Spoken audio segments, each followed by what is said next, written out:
Salut le Bulls Nation, bienvenue sur French Bulls TV.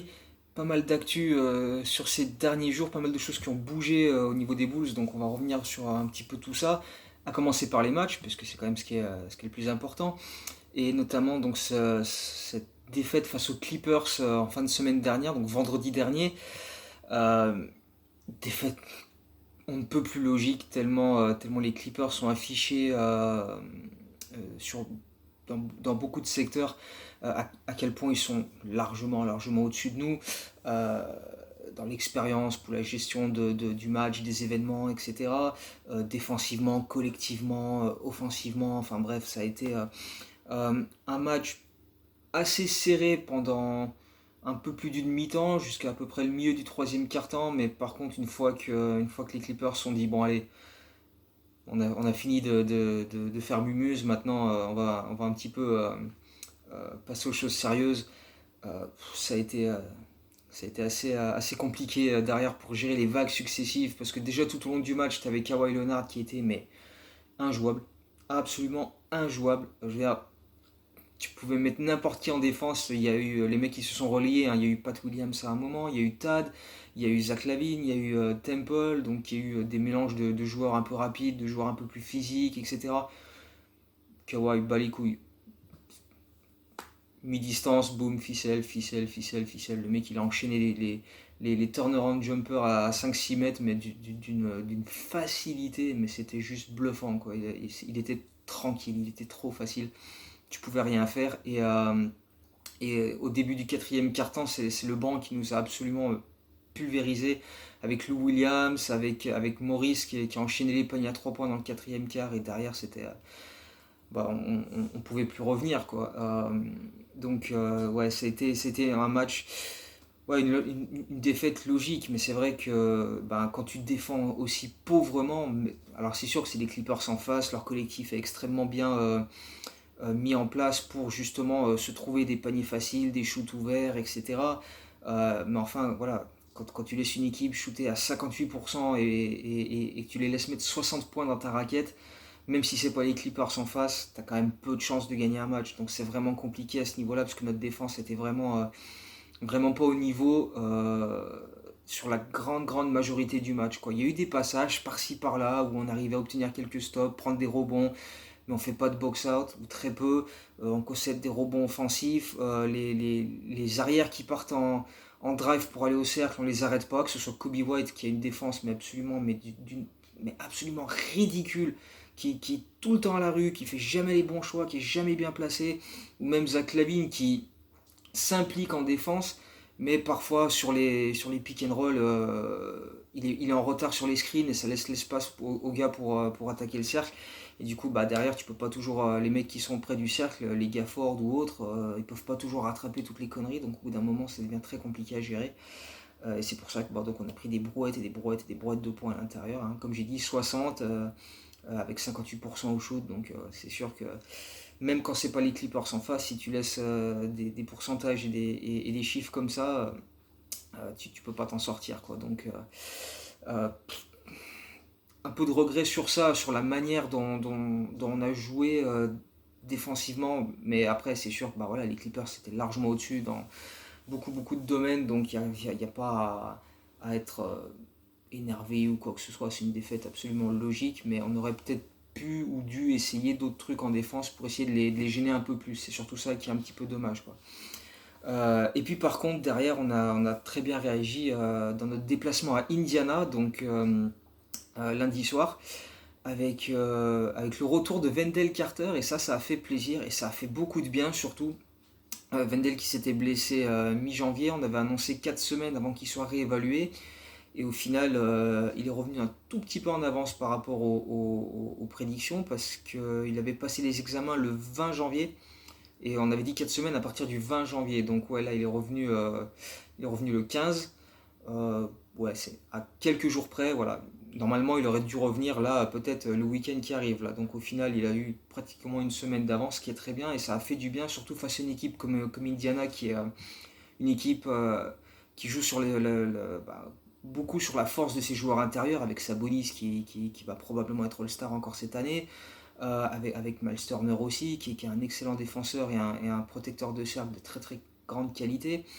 Euh, donc ça a fait du bien d'avoir Wendell de retour sur ce match-là, avec sa protection du cercle très efficace. Et, euh, et c'est vrai que ce match contre Indiana, c'est pas le plus beau en termes de qualité de jeu, de basket, etc. Parce que des deux côtés, il y a eu beaucoup de déchets et beaucoup de maladresse. Notamment Sabonis tout le long du match, tous les hops qu'il a tenté, il était à 2 mètres du cercle, à chaque fois main droite, main gauche, ça retapait sur le cercle, ça ressortait, même avec la planche il les mettait plus, à un moment c'était affreux. Donc il a fini le match avec des pourcentages assez... Enfin il s'est bien rattrapé en mettant beaucoup de lancers francs pour son scoring, mais c'est vrai qu'il a raté énormément de trucs. Et on n'en a pas tant profité que ça au début parce on a raté pas mal de choses nous aussi, des passes mal ajustées, encore ce souci de perte de balle qui est permanent chez nous, qu'on n'arrive vraiment pas à régler. Et même si on était devant au score à la fin du premier quart-temps et à la mi-temps, tu sentais quand même que ça tenait pas à grand chose parce qu'il suffisait qu'Indiana commence à rentrer ces shoots faciles qu'ils arrivaient à obtenir. Parce que là aussi c'est pareil, tu laissais les mecs totalement aller au cercle sans les emmerder. Brogdon il s'est régalé face à Kobe White encore. Ils ont exécuté des pick and roll de très bonne qualité aussi, justement pour ouvrir le chemin aux intérieurs pour aller au cercle. Et c'est vraiment, tu te dis, on s'en sort bien parce qu'ils rentrent pas leur lay-up quoi. Par la suite, au bout d'un moment, Indiana a fini par repasser devant quand même, en rentrant aussi quelques paniers à 3 points avec Justin Holiday. Seulement eux, ils ont peut-être pas encore compris. Nous, on le sait depuis un moment à Chicago, hein. On a vécu ça pendant un certain temps, mais laisser Justin Holiday mettre des points, c'est pas comme ça que ça t'aide à gagner des matchs, hein. Enfin, nous, on le sait, mais après, eux, s'ils le savent pas encore, c'est tant mieux. Mais enfin, bref, ça a malgré tout permis à Indiana de revenir et de repasser devant dans le troisième quart-temps. Et là, comme très souvent, comme pas 100% du temps, mais pas loin quand même, c'est les vétérans qui font la diff. À ce moment-là, tu remets Temple, tu remets Satoransky, tu remets Tadeusz Young sur le parquet, et tout de suite, c'est tellement plus fluide, tellement plus efficace. Tadeusz Young, dans les dernières minutes de ce troisième quart-temps, il a provoqué deux fautes offensives de Sabonis sur deux actions consécutives, mais sur des flops. Mais en fait, ce qui s'est passé, c'est que plus tôt dans le match, on a assez vite compris que les arbitres, et notamment l'arbitre central du match, étaient très jeunes et étaient facilement influençables. Donc dès que tu tombais, que tu flopais, boum, ça faisait une faute à l'autre parce qu'ils ne cherchaient pas à comprendre. Il y a eu d'ailleurs justement dans le fin du premier quart-temps, c'est Sabonis qui vient prendre un rebond, Teddy Shang est derrière lui et Sabonis il floppe, tu vois, il se met comme ça, il a fait faute alors que Teddy Shang le touche absolument pas. L'arbitre siffle, donne la faute à Teddy Shang sur Sabonis. Sur l'action d'après, Garrett Temple provoque un passage en force et là l'arbitre siffle faute de Temple et rend la balle aux Pacers. Euh, donc voilà, en gros, tu avais l'impression que l'arbitre il cherchait pas à comprendre, tu vois, c'est le contact, hop, faute, allez, c'est terminé. Donc c'était un peu particulier. Et là, Teddy Shang l'a très bien compris. Il a dit très bien, s'il faut jouer comme ça, je vais jouer comme ça. Il a provoqué deux fautes offensives de Sabonis en fin de troisième quart-temps. Derrière, Temple a mis un 3 points ouvert. Satoransky a mis un 3 points ouvert. Et voilà, les vétérans ont aidé à remettre la machine en marche côté Chicago. Et on a repris 9 points d'avance au bout de 3 quarts-temps. Le problème, c'est que on a toujours eu beaucoup de déchets, des passes absolument mais minables. Tu vois, soit on se dribble sur le pied, soit on fait des passes alors que le mec il part à gauche, tu envoies la passe à droite, ça finit en touche. Et beaucoup de précipitation parce que dès qu'un joueur comme McCollum il vient presser Kobe White il sait plus quoi faire, il s'embrouille dans ses dribbles, il en fait trop et il perd la balle connement quoi. Donc il y a eu beaucoup de ça dans ce match là, bon surtout au début de match. Euh, et donc Indiana finit par revenir, il repasse même devant dans les derniers moments, et là tu sens que ça commence à retomber dans des travers où c'est balle à Zach Lavine et démerde-toi quoi. Il a eu quelques attaques du cercle où il met des paniers, il conteste en disant qu'il aurait dû avoir un end-one avec une faute, et non seulement il ne l'obtient pas, mais en plus il prend une technique parce qu'il a contesté la décision de l'arbitre, donc ça aussi. Derrière, Indiana met son lancer franc et a aussi la possession et score sur la possession, donc il repasse devant. Et là, Zach Lavine, il t'a sorti un 3 points. Mon Dieu, mais quel shoot il a mis! C'est vraiment pas un shoot simple, hein. C'est pas le shoot le plus. Tu sais, c'est le genre de shoot où tu te dis, mais fais pas ça, fais pas ça! Oh, ok, bon, ok, voilà, tu vois, un peu à la Denzel Valentine très souvent. C'était un peu un shoot similaire à celui de Damien Lillard qui l'a mis contre nous au buzzer pour nous flinguer il y a 2 semaines. Mais ouais, par-dessus Sabonis, il lui a mis un 3 points sur la tronche, il a rien compris. Et derrière ça, ce qui est dommage, c'est qu'il rate un lancer franc. Zach LaVine, sur l'action d'après, il est envoyé sur la ligne, il fait 1 sur 2. Et ça permet à Indiana d'égaliser avec Brandon qui est tout seul sous le cercle, qui prend un rebond offensif et qui égalise 105 partout. LaVine a le dernier shoot, fadeaway à 6 mètres qui rentre pas, prolongation. Là tu te dis c'est pas possible, on était devant quasiment tout le match, même si c'était un peu parce que, bon, plus parce que Indiana loupait un peu ses lay-ups que plus parce qu'on a fait un match extraordinaire. Mais putain, on va encore lâcher ce match-là. Et en fait, pas du tout. La prolongation a été très très bien gérée. À part 2 pertes de balles sur des passes de Valentine qui croit qu'il faut encore faire le malin en prolongation quand t'as 4 points d'avance. Ce mec-là apprendra jamais, mais enfin bref. Mais à part ça, la prolongation était parfaitement bien gérée avec encore une fois un Tadeusz Young. Mais ce mec-là, mais il est. Tadeusz Young, il est extraordinaire en ce moment, extraordinaire, il fait pratiquement tout le temps les bons plays. Là, rebond offensif, ça permet de trouver un 3 points, je sais plus qui c'est qui met ce 3 points, je crois que c'est Valentine d'ailleurs, ouais. Comme quoi, des fois, il est quand même utile. Mais ouais, Tadeusz Young, défensivement d'un côté, pour provoquer des passages en force, prendre des rebonds. De l'autre côté, il prend des rebonds offensifs. Il a pris 5 rebonds offensifs sur ce match-là. 13 points, 11 rebonds en sortant du banc, ce qui est quand même pas anodin. Euh, il a vraiment fait les bons plays au bon moment qui ont permis aux Bulls de retrouver un peu de momentum, d'énergie et ça a permis de bien gérer cette fin de match et finalement les Bulls s'imposent 120-112 en prolongation. Donc c'est une victoire de belle qualité. Wendell a été très bon pour son retour.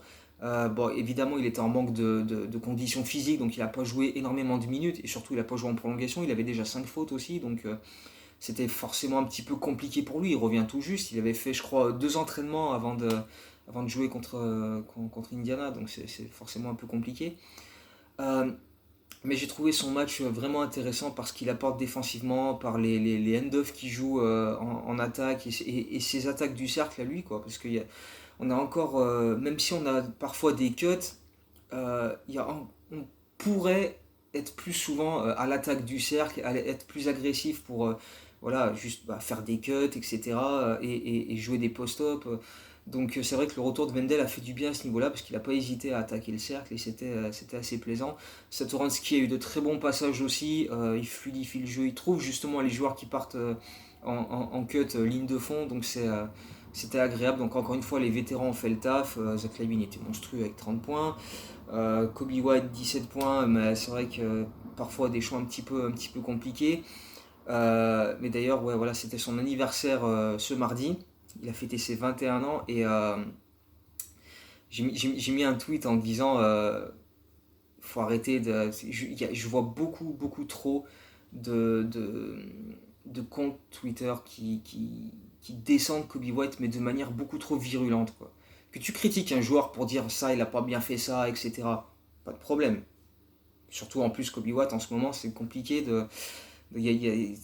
Par exemple, sa défense, tu peux pas dire ouais, mais non, parce que sa défense est absolument dégueulasse. Euh, quand un joueur fait des erreurs, que tu le notes, pas de souci, mais il y a des fois, ça part en insultes, tradez-moi cette merde, au bout d'un moment, c'est très exagéré, et même la moindre perte de balle, boum, t'as des tweets pour dire c'est quoi ce connard, machin, j'ai vu des trucs là depuis le début de saison, c'est assez violent. Alors c'est sûr, c'est Twitter, hein, c'est les réseaux sociaux, chacun est là, tout le monde derrière son clavier, oh, on est des super warriors, on insulte tout le monde, c'est la fête. Ouais, perso, ça me. Ouais. Enfin bref, c'est un peu bizarre. Mais bon, j'ai mis un tweet pour son anniversaire en disant qu'il a pas besoin de ça. Il a beaucoup plus besoin qu'on le soutienne et qu'on soit derrière lui plutôt que de l'insulter à tout bout de champ.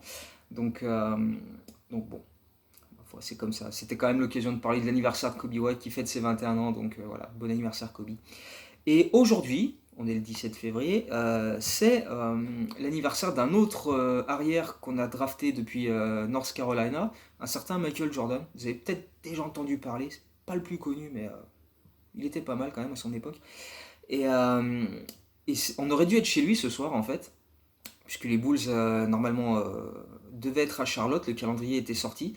Ils étaient à Charlotte en début d'après-midi, puisque après le match à Indiana, ils ont directement pris l'avion pour aller à Charlotte. Sauf que ce match-là a été annulé puisque les Hornets ont joué contre les Spurs juste avant et les Spurs ont annoncé plusieurs joueurs qui ont été testés positifs au Covid. Et donc avec tous les contacts tracing, etc., tu vois, essayer de déterminer qui a été en contact avec qui, par précaution, ils ont annulé les matchs des Hornets vu qu'ils venaient de jouer contre les Spurs aussi. Donc ce match-là, qui était donc prévu ce soir à Charlotte, n'aura pas lieu. Les Bulls sont rentrés à Chicago. Et dans le même temps, les Detroit Pistons devaient aller à Dallas. Et là aussi, ils n'ont pas pu se rendre là-bas. Donc du coup, eux aussi, ils avaient un match prévu ce soir et ils l'ont pas. Et donc du coup, les deux équipes se sont arrangées avec la NBA pour avoir un match ce soir. Donc il y aura Chicago contre Détroit cette nuit au United Center à 2h du matin. C'était pas prévu du tout. D'ailleurs, c'est même pas un des matchs qui restait sur le calendrier là jusqu'à début mars. Parce que je rappelle que donc la NBA avait donné le calendrier en décembre, une moitié du calendrier jusqu'à début mars avec la deuxième moitié qui serait dévoilée plus tard avec voilà s'il y avait des matchs reportés et il y en a eu. Comme ça il y avait de la place pour modifier un petit peu et caser ces matchs-là. Donc du coup Chicago-Détroit, il n'y avait pas de match prévu entre nous jusqu'ici. En tout cas sur la partie de calendrier qui a été dévoilée jusqu'à début mars. Et donc là, les deux équipes vont s'affronter cette nuit. Et comme ça fera un peu plus de place aussi pour caser les autres matchs qui ont été reportés pour nous, pour les Pistons et pour les autres équipes, quand la suite du calendrier sortira. Alors je ne sais pas encore quand ça va sortir, cette suite de calendrier, mais ce serait bien qu'on se dépêche, parce qu'on n'a que jusqu'à début mars, là, donc histoire d'anticiper un petit peu, de prévoir. Mais voilà, avec encore des matchs reportés là cette nuit, c'est vrai que la NBA a encore un petit peu de boulot pour tout réorganiser et mettre en place tous les matchs. D'ailleurs, dans cette fin de calendrier, enfin dans cette deuxième partie en tout cas, on aura pas mal de matchs contre les Pistons, puisqu'on les a toujours pas joués cette saison. Ce sera la première fois ce soir. On n'a toujours pas joué les Cavs non plus. On a joué qu'une seule fois contre Milwaukee, donc des équipes de notre division, on les a très très peu jouées, donc on devrait pas mal rester dans notre division et donc ça va limiter un petit peu les voyages. Il y a d'autres équipes qu'on a déjà affrontées deux fois comme Dallas, Portland, les Lakers et les Clippers, donc on les retrouvera plus. Là on a bientôt Denver aussi, on a Houston bientôt, ça fera deux fois qu'on les joue, donc on les verra plus non plus. Bref, je pense qu'il y aura pas mal d'équipes de l'Est et donc pas mal de match-up de notre division aussi dans les mois à venir. Parce qu'on a déjà eu deux matchs reportés aussi pour nous. Il y avait eu la réception de Boston et le déplacement à Memphis qui ont été reportés courant janvier. Donc il va falloir les caser dans la suite du calendrier. Donc là, c'est le fait de, quelque part, d'avancer un match qui était prévu contre les Pistons pour plus tard, mais de le mettre à ce soir. Ça permet de libérer aussi un peu de place pour mars ou avril quand ce match-là était prévu. Ça permettra de mettre autre chose à la place à ce moment-là. Donc on verra bien comment ça va se dérouler. Quoi d'autre dans les news. Oui, en plus, on a, on a aussi un back-to-back qui va arriver vendredi, samedi, qui va être assez compliqué avec déplacement à Philadelphie et retour à Chicago pour affronter Sacramento. Donc là aussi, ça va pas être simple. Et vu les joueurs intérieurs qu'il y a dans les deux équipes et vu comment le match à Sacramento qu'on a fait début janvier, on s'est fait pulvériser à l'intérieur par Richaun Holmes notamment. Euh, Va falloir s'accrocher quand même sur ce match-là aussi. Enfin bref, on verra à ce moment-là. Déjà là, on a Détroit ce soir, c'est suffisant comme occupation. On aura le temps de s'occuper du reste après. Pour le reste, les votes sont terminés pour le All-Star Game. C'était hier la dernière journée, donc on aura les résultats peut-être aujourd'hui ou en tout cas dans les prochains jours. Je pense pas que Zach LaVine sera dans les titulaires. Il n'aura pas assez de votes pour finir dans les deux premiers arrières à l'Est. Il était cinquième au dernier décompte. Il y avait quand même une sacrée marge avec les quatre premiers. Mais bon, voilà, maintenant on va croiser les doigts pour qu'il soit dans les remplaçants et qu'il puisse participer. Ce serait quand même mérité pour ce joueur tellement il est au-dessus du lot euh, dans cette saison en ce qui nous concerne. Et puis, avant de terminer, je voulais débuter un petit truc, une petite nouveauté en fait. Je me suis dit que ça pouvait être assez intéressant et interactif pour le coup, de terminer les vidéos à chaque fois avec une question, un quiz. Et je donnerai la réponse dans la prochaine vidéo avec une autre question pour la vidéo d'après, etc. Donc comme ça, vous avez le temps de laisser en commentaire votre réponse. Et puis, il n'y a rien à gagner, hein, c'est juste voilà, un truc fun et sympa. Donc étant donné qu'aujourd'hui c'est l'anniversaire de Michael Jordan qui va fêter ses 58 ans, pour inaugurer le quiz, la première question c'est Michael Jordan a réussi un match où il a inscrit 58 points face à quelle équipe? Voilà, donc laissez vos réponses en commentaire et puis quand je ferai la prochaine vidéo pour parler de ce match contre Détroit et du back-to-back de ce week-end, je donnerai la réponse et on partira sur une autre question pour la vidéo d'après. Donc voilà, contre quelle équipe Jordan a inscrit tout pile 58 points? C'est arrivé une fois dans sa carrière, donc voilà, face à qui? Donc voilà, on se retrouve très bientôt pour d'autres vidéos avec d'autres infos. Dès qu'on en sait un peu plus, il y aura aussi des trucs à dire sur Devon Dodson en G-League, etc. Les matchs qui arrivent, s'il y en a d'autres qui sont reportés, etc. Enfin bref, dès qu'il se passe quelque chose, de toute façon, c'est sur Twitter, c'est sur le site, c'est sur les vidéos, etc. Donc bref, vous savez où me trouver. Donc voilà, d'ici les prochains matchs, les live tweets, etc. Profitez bien et go Bulls, à très bientôt. Ciao.